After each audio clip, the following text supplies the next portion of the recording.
Hello, boys and girls, and welcome to the 11th episode of Storytime and Adventures with Lala. Today's episode is called Helen Roseveare, the doctor who kept going no matter what. On the day of her 8th birthday, Helen sat in Sunday school, cutting and sticking pictures of faraway countries, and in her heart, she made a decision. When I grow up, I'll travel the world and tell other boys and girls about Jesus. And being the determined girl she was, Helen's mind was made up once and for all. When Helen started university to become a doctor, Helen was worried.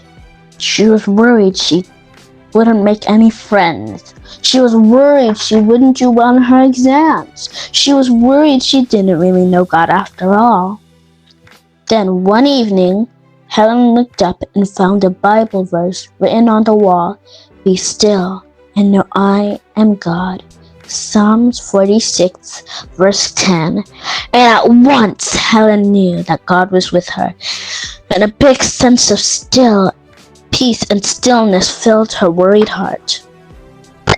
After finishing university, Helen went to missionary training school, where she spent her time studying the Bible and wondering where in the world God would send her. Then, one day, the missionary school received a call for help in Congo, a big country in Africa. We need more doctors. Thankfully, they had the perfect person for the job. Helen set off on a long journey that took her to the heart of Africa. And once there, she worked non-stop. She helped build a hospital, look after patients, and trained new doctors and nurses, and read the Bible with many people, telling them how they could trust Jesus as their king. Just like the mountains that surrounded her, Helen's life had many ups and many downs. Good times when she joined her friends singing and dancing for Jesus, and bad times she was the one needing the doctor. One night, Helen helped a woman give birth to a baby. The baby needs to stay warm, she told the nurses, or else he might die. There were no hot water bottles, so it was difficult to keep the baby warm. Helen was worried. The nurses were worried. The baby's big sister was worried too.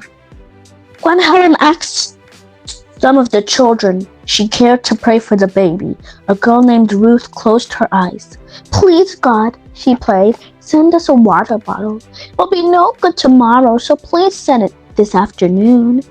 Then she ended.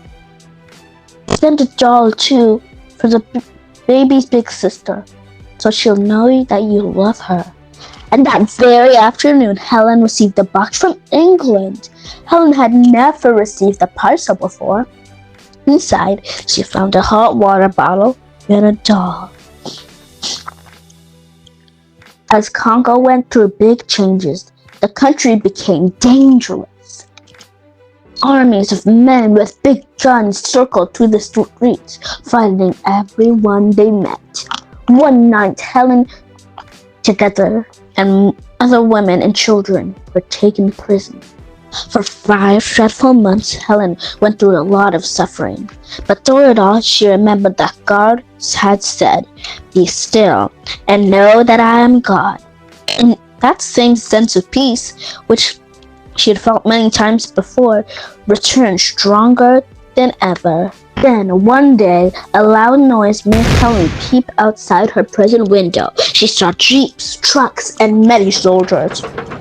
Help is here, she breathed. The terrible nightmare was finally over. Safe and sound, Helen traveled back to England, but only for a little while. Because as soon as it was safe to do so, she returned to Congo, picking up right where she had left off. The end.